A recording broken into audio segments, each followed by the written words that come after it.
Wow. Very loud.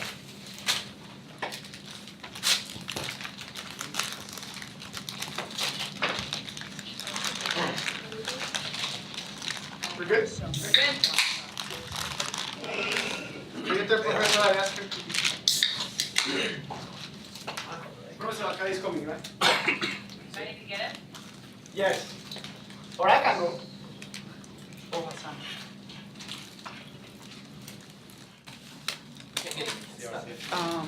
Yeah, I'm gonna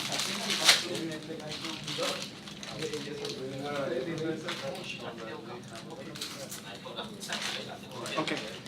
Either her or somebody else. Like 5 meters. Like 111.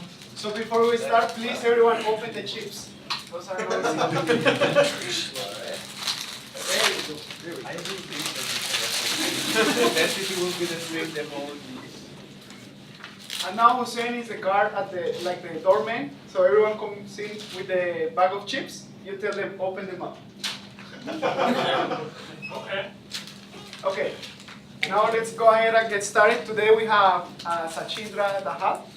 He is currently working under the supervision of Professor Dressler, and he completed his bachelor's from Tribhuvan University in Nepal, and his MS degree from UIUC, also under the supervision of Professor Dressler. He has experience, his research focuses on instrumentation and evaluation of performance of early age CRCP, and he's currently working on methodologies to improve the communication between autonomous vehicles and infrastructure, more specifically payments. So please let's welcome Sachindra. Good afternoon, everyone. My name is Sachindra Dahal. Is this working? Yeah, don't worry. And I'll be presenting about re-engineering continuously reinforced concrete pavements. First of all, I would like to acknowledge people who helped me in this project. Professor J. Peretzer from University of Illinois, Steve Gillen from Illinois Tollway, Dan Gankers from ARA, and we had research collaboration with Oregon State University with Professor Jason Wise, and Texas A&M University Professor Dan Jollinger. And I'd also like to thank Professor Restler's research group who helped me in this research. And this project was funded by Illinois Tollway. So continuously reinforced concrete pavements, like they have continuous longitudinal reinforcement, and they do not have any man-made joints, so they crack on a transverse direction at random pattern. And these cracks are very tight, usually smaller than 0.5 millimeter. We also provide in treatments to restrain the movement of these concrete pavements because of the temperature variation and drying wrinkles. And if these pavements are constructed and designed properly, they can be a zero maintenance pavement. CRCP usually are 8 inches to 14 inches thick, and they are constructed on top of stabilized base, which is around 4 inch to 6 inch thick. On top of a subgrade, we have a continuous steel reinforcement at 1/3 of the depth from top, and the steel content varies from 0.6% to 0.8%. The transfer cracks that form there usually range from 6 feet to 3 feet in spacing. And the advantage of CRCP is it has very long lifespan and gives very exceptional performance. Minimal maintenance because there is no joint in the concrete pavement. The cracks are tight, and they provide better aggregate interlocking, which provides better load transfer efficiency and smooth ride. And they provide very good smooth road even after 20 years of service in high traffic area. And at the end of the service life of the CRCP, it provides a very good platform for asphalt and concrete pavement overlay. However, some of the short-term disadvantages are initial cost is very high because of high amount of steel that are used in CRCP. And also the labor, it's a very labor-intensive process to place this steel. And the structure, material design, and layer design is very essential for the performance of the CRCP. We'll look into some of these things later on in the slide. And also the construction requires very high level of training for these kind of pavements. Steel used in CRCP, we use longitudinal steel of number 6 or number 7 diameter, and these are placed at 0.6% or 2.8%, and these would correspond to around 22 to 26 longitudinal rebar per lane, and that are spaced from 6 to 7 inches apart. These steel can be black steel, meaning no epoxy coated, or epoxy coated, depending on where the CRCP is constructed and how much salt would be used in winter. And these longitudinal steels are placed on top of transverse chair or transverse rebar, which is a number 4 bar spaced every 4 feet from each other.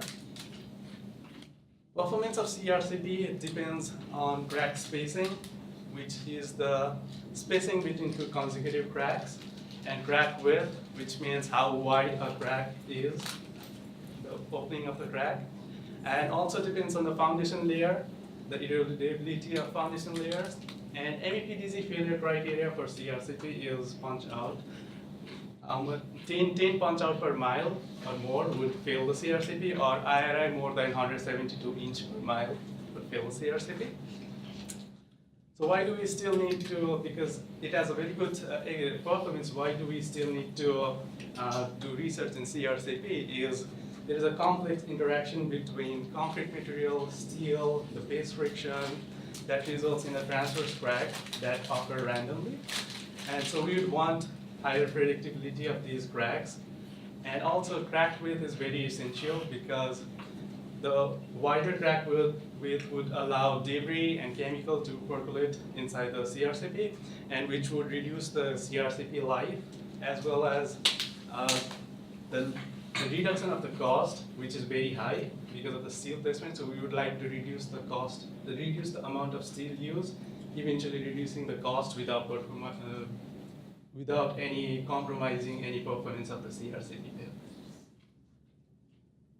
So this project, re-engineering CRCP, was carried out with collaboration of 3 universities and Illinois Tollway from May 2015 to May 2018.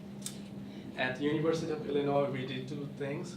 We constructed a beam, a continuously reinforced concrete beam here in Grantville, last year. And we also monitored and instrumented the 3 experimental CRCP sections in Elgin O'Hare Expressway that was constructed by Illinois Tollway. Oregon State University helped us in concrete mixture research and durability, mainly involving internal curing of concrete. Texas A&M was involved in foundation layer research and concrete construction processes and cost effectiveness of CRCP. So these are the parameters that we modified in our experimental CRCP sections. The first thing is steel content. We had higher steel content section and lower steel content section. Higher steel content meaning 0.8%, lower 0.58%. We had internal curing in some of these sections. I will talk more about internal curing in upcoming slides. And we had crack control, active crack control. I will talk about that as well in upcoming slide. We had 2 types of base in CRCP. One was 6 inch of CTB, cement-treated base, and on top of that we had 0.5 inch of microsurfacing layer of asphalt, and the other type of base was 2 inch of asphalt on top of 4 inch of CTB. We used fiber in some of these sections, and thickness of this CRCP was varied between 10.5 inches. Most of the sections were 10.5 inches thick, while there are 2 sections that was 9 inch thick.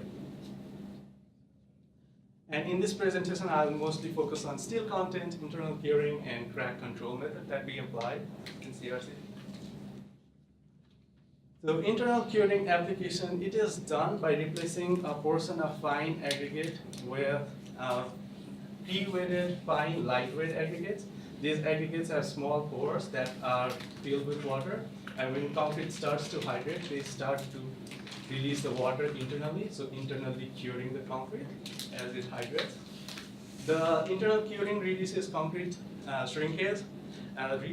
Studies by Chetna Rao and Mike Darter show that there is a significant reduction in crack width and crack spacing increases in CRCP because of internal curing.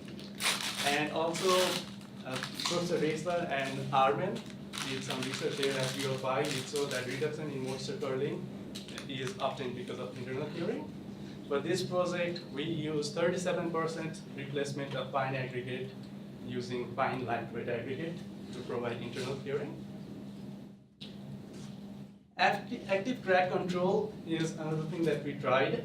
So for this one, for this process, what we did is we saw cut the CRCP sections.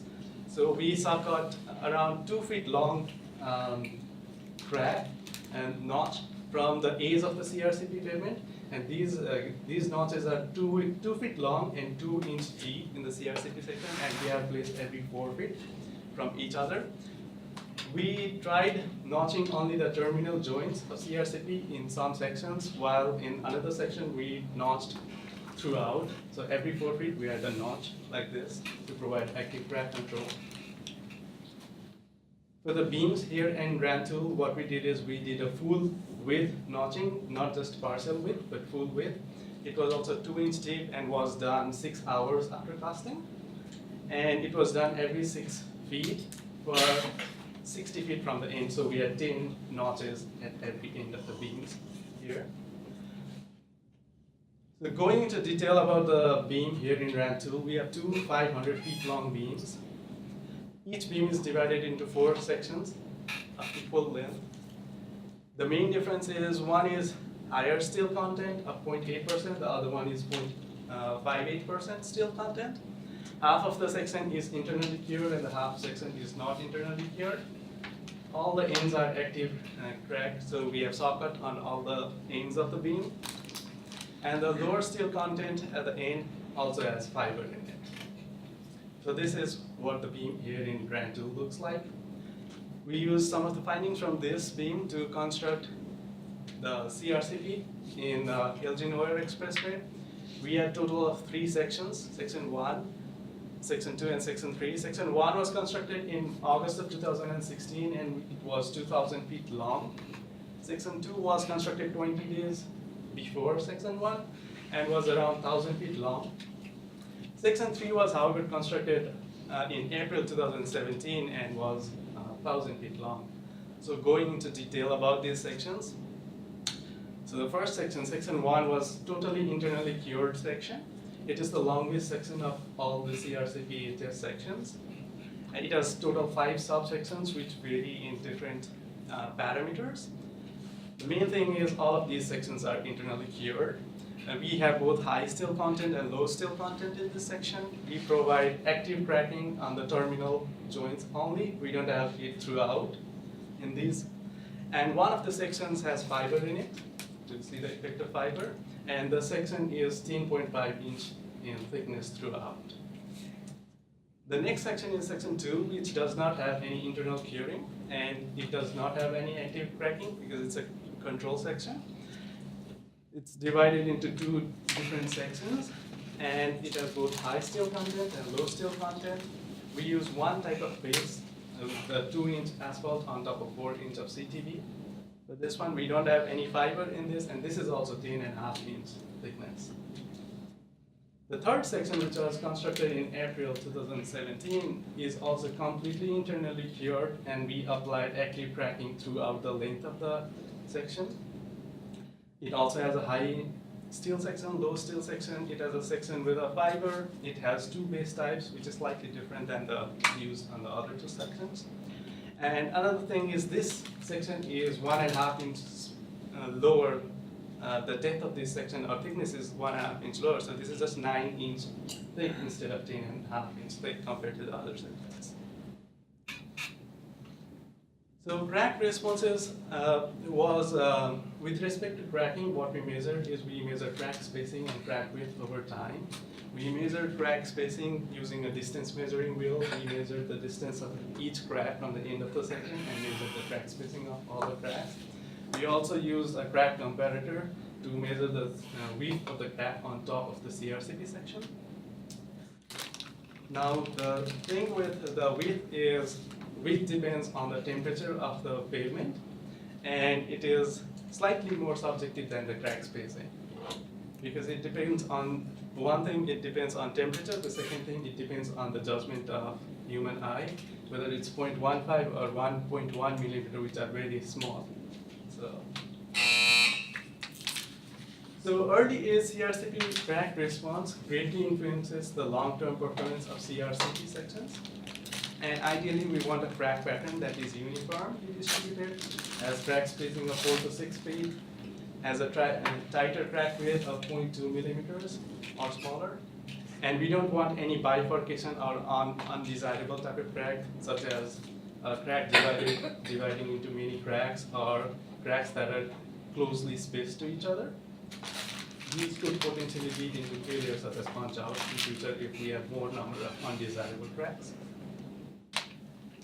So for the crack spacing response for early age,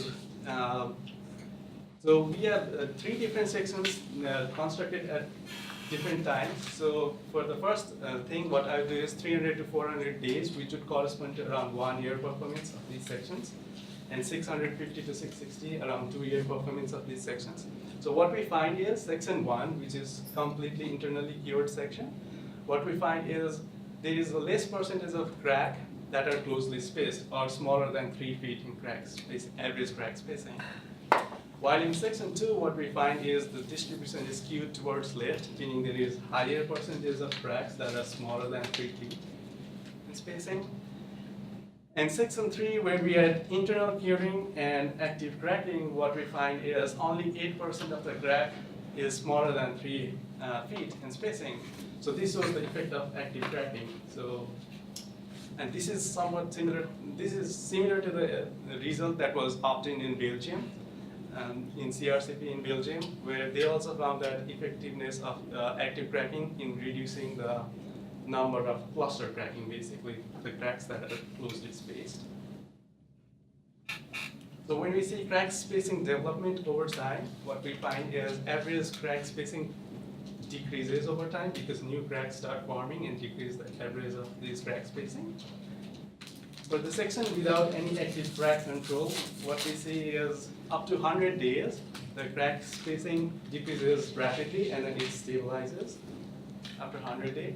While the section 3, where we have active cracking, the notch throughout, we see that the rate of development of crack is still high up to the first year, like 300 days, we still have very high rate. And it reached up to around 4 feet in spacing, which corresponds to the active cracking that we have, the space of active cracking. Most probably it will stabilize after it reaches 4 feet, but we have to collect more data for that, and we were not able to get that one. Now for the crack width response, for the percentage of crack that are smaller than 0.4 millimeter, in first year, the internally cured section had the higher percentage of cracks compared to non-internally cured section for both first year and the second year. And when we look into in section 3, which is internally cured and active control, what we see is we see the highest percentage of tight crack control in this one. So basically the application of internal curing has an effect in crack width of the CRCP. And what we see is these cracks get tighter as we apply internal curing. For the section 3, which has 100% of the cracks smaller than 0.4 millimeter in the first year, and 90% of the crack width is smaller than 0.3 millimeter. Some probable reason is we have active cracking there, which starts initiation of crack, more crack rapidly, like we saw in the crack spacing development, it is rapid. And the second thing is it was constructed in April, which is cooler temperature compared to August and July. So the construction time and active cracking played a role in this very tight crack width. So when we see crack width over time, what we see is the general trend is crack width increases over time. We do see some fluctuation with temperature, but overall the crack width increases over time for both of these sections, internally cured and non-internally cured section. When we look at the section 3, that is internally cured and active cracking, what we see is crack width is so small and stays somewhat constant, but at least for 350 days that we did. When we combine all of these crack width versus time data, what we find is the crack width in the section with internal curing on average is 10 to 45% smaller than the crack width of non-internally cured section. So internal curing is effective in reducing the crack width of CRCP for similar age and similar temperature. The other thing is undesirable cracks present in CRCP. One of the main is listed in number 3, Y-shaped crack. So cracks form and they bifurcate into 2 or 3 cracks. The second most common is cluster cracking, which is cracks that are closely spaced. So when we take average of multiple crack spacing, usually 3, or average of 5 consecutive crack spacing, if it is less than 2 feet, that's called cluster cracking. And there is combination of these cracks, like there is a wide crack with cluster or wide crack with divided cracks, which form very complex structure and could potentially lead into failure of the pavement because of punch out these smaller sections. We also saw some straight transverse cracking. These are slightly wider than the regular cracks and very straight, as if it was a socket crack, but it was not. So when we look into the number of undesirable cracks per 1,000 feet of each of these sections, what we see is the internally cured section, it has almost 2 times less Y cracks, 2 times less divided cracks, 2 times less cluster cracking. And also what we see is the number of complex Y cracks that we see in internally cured section is 3 times less than that what we see in the section without internal curing. And also the straight crack was just observed in one of the non-internally cured sections, so we think that it was because of some contractor specific issue rather than the internal curing or non-internal curing of this thing. But one takeaway of this thing is internal curing reduces the undesirable crack, but it does not eliminate undesirable crack. So it is something more than just internal curing. When we look into the section 3 though, what we see is we just see 2 Y cracks were present in section 3, and there is no any other undesirable cracks in section 3. So section 3 is the one with internal curing and active cracking throughout the length. And we see only 2 Y cracks and no cluster cracking, no divided cracking, no straight cracks. So combination of internal curing and active cracking significantly reduces the undesirable crack, which could lead into higher service life of CRCP eventually. So when we talk about active cracking and how much crack are activated means how much crack, how many crack pass through those active notching. In the atrial beam section here in Rantoul, what we see is we have a notch up to 60 feet from the end, and this is done throughout, 2-inch deep. In 300 days, all of these cracks had a crack passing, all of these notches had crack passing through it in the atrial beam, and we applied the same thing in the terminal joint of section 1 in tollway section. What we found there is it took quite some more time there to activate these cracks in tollway sections when it was done only at the terminal joints. So first crack was observed in 119 days in section 1A, and the first crack was observed in 300 days in the second one, while in Rantoul in 300 days all the cracks were already activated. And by the end of second year, only 30 to 40% of these terminal joint cracks were activated. Now, the reason for these cracks to not propagate through the notch, it might be related to the late socket timing. In CRCP section there, we had socket here in 6 hours. They took some more time than that to do that. Another thing is insufficient depth or insufficient width. We see more crack activated in section 3 because and again, like we have 2-inch notch in section 3 and 2-inch notch here, but the depth is 9 inch in section 3 versus 10.5-inch here. So it might be because of the insufficient depth and width of this. The third thing is this was done near the end of the CRCP section, so base friction, it's near the joint, so it has more room to move. And so there might have been insufficient base friction, slab and base friction, that caused less number of crack activation. When we look into the section 3, where we had active cracking throughout the length of the section, almost 70% of the cracks were activated in first year, which is a good thing. And also what we can say is only 8% of the crack are smaller than 3 feet in crack spacing, only 8%, because most of the crack passed through the active cracking and they were 4 feet apart. So we could effectively control the crack spacing. And again, like from the undesirable table, we saw that it were more straighter cracks, and it didn't have bifurcation, it didn't have Y cracking, except 2 Y crackings compared to 13 or 14.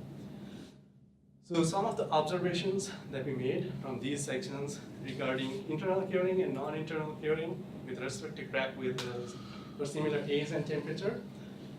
Internal curing consistently had smaller crack width, varying from 10% to 45% smaller than non-internally cured section. Internal curing section had statistically different crack width than non-internally cured from the beginning of the crack mapping, and section 3 had significantly smaller crack width compared to the other 2 sections. And when we look into the crack spacing in internally cured section was statistically greater than the crack spacing in non-internally cured section. That was after 100 days, because the first 100 days the cracks were forming in a rapid rate in random places, so they were somewhat similar, but after 100 days when it started stabilizing, it was statistically different. And active cracking and parcel with a notch provided us greater control over crack spacing in section 3.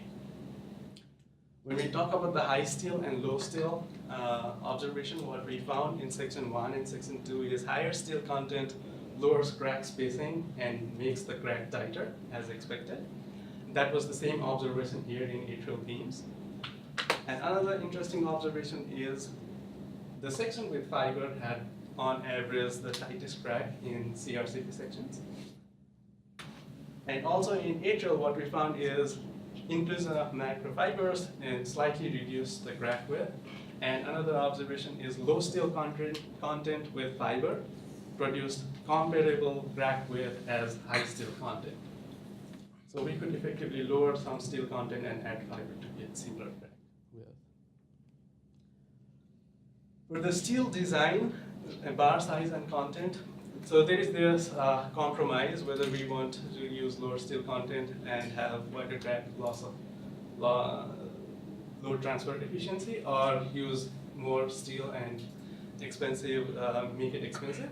So from these observations, internal curing reduces crack width, and increase in a fiber and low steel content gives comparable crack width as high steel content. What we can say is if we, for the same steel content, if we decrease the size of the bar, the diameter of the bar, it would engage more volume of concrete, and we could get lower crack width and longer cracking space, crack space. So in summary, we had implemented some innovative approach to redesign, re-engineer CRCP. And for internal curing, we found that crack width decreases with internal curing 10 to 45%. It does not eliminate undesirable cracking, but it reduces it greatly. Some evaluation, more evaluation is needed for long-term performance, because we only did it for 2 years, and we say it lasts for 40 years, so we need more evaluation of the effect of lightweight aggregate in future. Extra preparation is necessary to include this lightweight aggregate in CRCP, so that should also be considered. Active cracking greatly reduced undesirable cracking. It produces straighter cracks, and it creates early crack initiation when done throughout the length versus just in the terminal ends. Again, the proper timing, the depth of the notch is important, so that should be studied further. And also the proper timing would control how much spalling we would get from the saw cutting.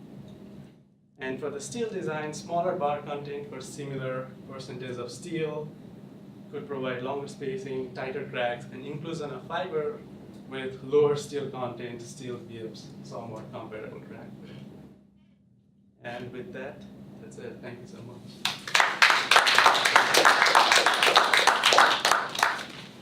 Are there any questions for Sachindra? So my question is a little bit general. So I understand you're working on this V2I communications using steel slags or some mental stuff to provide lane control for the vehicle, and it is based on like electromagnetic methods like eddy current or radar. So with all these concrete, rebars and steel meshes inside the pavement, my understanding tells me that they will create really strong responses to these electromagnetic detection methods. So how are you going to solve this problem to provide the true response of these steel slags or indicators of lanes that you want? Well, at first we would have to do some research about whether that thing works or not. That's in research phase still. And we would start it with some of the sections like asphalt section or the JPCP section where we don't have higher amount of steel. CRCP, although it gives better performance for the in durability context, for autonomous vehicle navigation and especially using radar or eddy current method to find the exact lateral position, this would create some problems. So most probably we would have to come up with some more innovative ideas for CRCP or maybe some different ways to identify that. I see. But yeah, these rebar higher steel content. And again, lower steel content with fiber, synthetic fiber, that could help to some extent, but this is still a matter of research for future. Okay, thank you. The number of roads too first. Yeah, the percentage of road that use CRCP is smaller compared to the other type of pavements that don't use higher steel content because it's really expensive. With your active notching, could you place some dowels on purpose and reduce the overall amount of steel in the whole slab, since you kind of forced the crack to happen there? The thing is the steel rebar anyway would go through those cracks, so the crack would propagate through the steel rebar, so we would not need dowels there because there already is these cracks are very tight, so load transfer efficiency because of aggregate interlock is still high, and plus we have those 23 rebars in one lane that go through that crack. So could you reduce the overall amount and focus more steel maybe where you want the crack to happen? Is it a way to reduce the overall amount of steel? That would be like constructing a JPCP and then notching it. That can be a research topic, but yeah, for CRCP, placing a dowel specifically at those locations would be more difficult because of the density of the rod. Yeah. Okay. But that could be tested in some JPCP with dowels and then just notching it instead of making it bigger.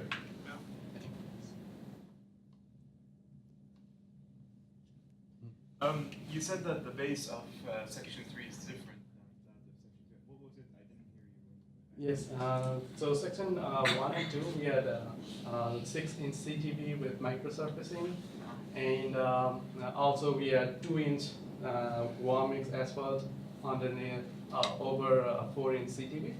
For section 3, we have some hidden slides, so it has a slightly different sub-base design to incorporate. But the direct the base there between under the concrete is the same, you're saying? Yes, I mean some of these 2-inch thickness is same, but we also provide more granular portion there so that there is more drainage, and we have geogrid in one of those, and for the drainage issue it was slightly different. I see. But what is the layer, if you know, what's the layer? I can actually show you the. It's just a 3-inch asphalt on top of the drainage. Yes. Okay. It was There's no CTV under section 3. Yes, the granular section was thicker than the CTV, so it was 6-inch granular layer with 3-inch of asphalt layer, and also geogrid and other things to compensate the Right. stabilized. Right, I mean, you And know, another reason was we were trying to use recycled aggregates to put in the subbase. sure, So sure. I mean, you know, the reason why I'm asking this question is because I think asphalt versus sort of CTB, there's a significant difference in the friction parameters with concrete, so that's something I think that's something that you might sort of want to think about when you're talking about the but fact both, that. both of these sections immediately under CRCP was asphalt. Oh, okay. So it was not concrete. Then that doesn't really matter. Yes. As far as you know, the actual the unit weight of lightweight concrete versus normal concrete, how different are they? Unit weight, that I'm not exactly. Yeah, but is it significant? Like, do you think it's more than sort of No, it's not. 10%, 20%? No, it's not. It's not that much different. The main thing is the capillary size in these lightweight aggregate. These are smaller than the normal aggregate, so that they hold, and because of surface tension, they hold the water. Yeah. And when the temperature starts rising in concrete, when the concrete hydrates, it releases those water. Yeah. So Well, either way, if there is a significant difference in weight, unit weight, or not, section 3 is thinner. And so this means that there's a lower weight being applied on the base by the concrete, and that reduces possibly, the friction forces and stresses that are developing. And so that might also be another reason why you have less crack spacings. Although, I think it's possible. Shouldn't it be the other way around? Sorry? Shouldn't it be the other way around? No. Well, more weight means more stresses, right? Yeah, so the tighter the cracks. Tighter, well, more cracking. Right. But we had more cracks. And possibly larger cracks, which is what you saw. possibility. Yeah, I mean, I do think that activating cracks and sort of does create a significant difference in terms of the heterogeneity of concrete might result in multiple cracks happening in one area and fewer cracks happening in a different area. So I do think that this is a reasonable result, but these factors also might be playing a role. Yeah, but again, the depth notch is greater in this compared to the other sections. So Sure. That Sure, definitely. Are you worried about decracking, like freeze and thaw problem of the water contained by the aggregates, since you have it like an asphalt base and it's not permeable? Because of mainly the lightweight aggregates? that thing should be the long-term effect should still be studied, but right now we didn't see any of those effects. At least for the first 2 years, we didn't see those things. And Professor Jason Wise was working on some of those freeze-thaw effect, and we didn't find any significant problem of freeze-thaw using lightweight aggregate. But it is a possible mechanism, Yes. not decracking. Decracking is specifically related to a type of aggregate. It's not water from an aggregate going in the ITC and No, that's not providing more water? that's not Okay. decracking. You're thinking of frost durability of concrete issues. Decracking is aggregates have water internally that can't escape fast enough, and it breaks the aggregate. Also, they don't create macro cracks, right? No, they do. Okay. Well, you see them on campus, the sidewalks, Yeah. you see some of the subdivisions on campus have this characteristic cracks near the joints. Those are an aggregate problem. But since it's a lightweight aggregate, it doesn't have potential to retain more water and Well, the key is, remember, cracking, freeze-thaw cracking is because water cannot effectively leave when it's under pressure and is getting close to freezing. And so it puts pressure and breaks aggregates. In the case of lightweight, these pores are very large. Okay. So that it gives up its water pretty easily and it moves. So you kind of have this balance between movement of water and the inability to move very quickly and build up pressures. That's why not all aggregates are decrack problematic. It has to be the right pore size, has to be saturated, has to be in a freeze-thaw environment, so there's a lot of necessities, which happens to be Illinois. Yeah, very good presentation. So you find out that couple of things that are significantly impacting the performance of CRCP, like such as internal curing, or for example.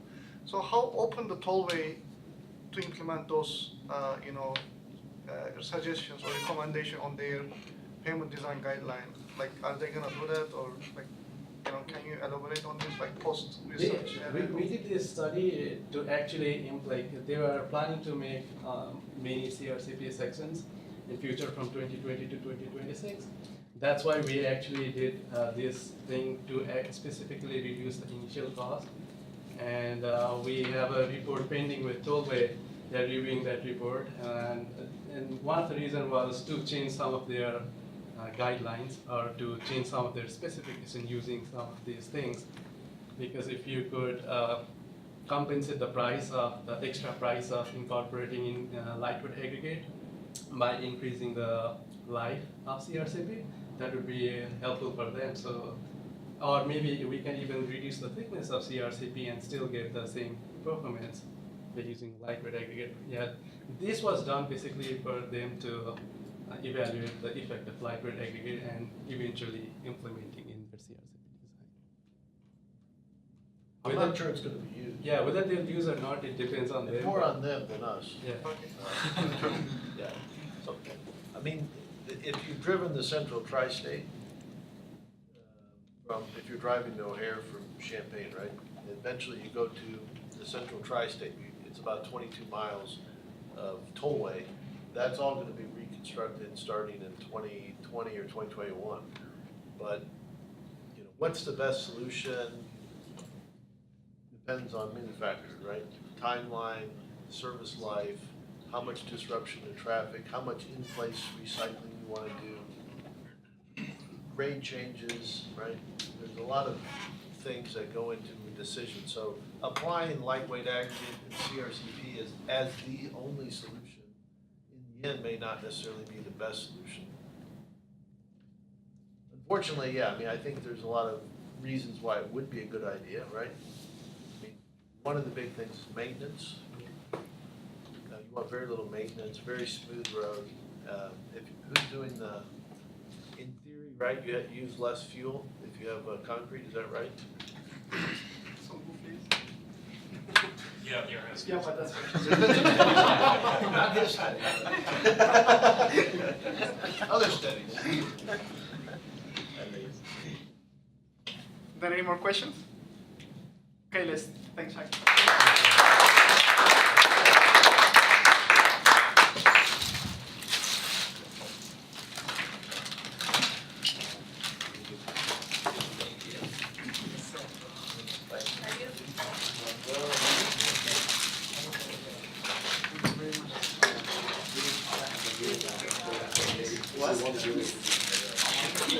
We can solve this problem.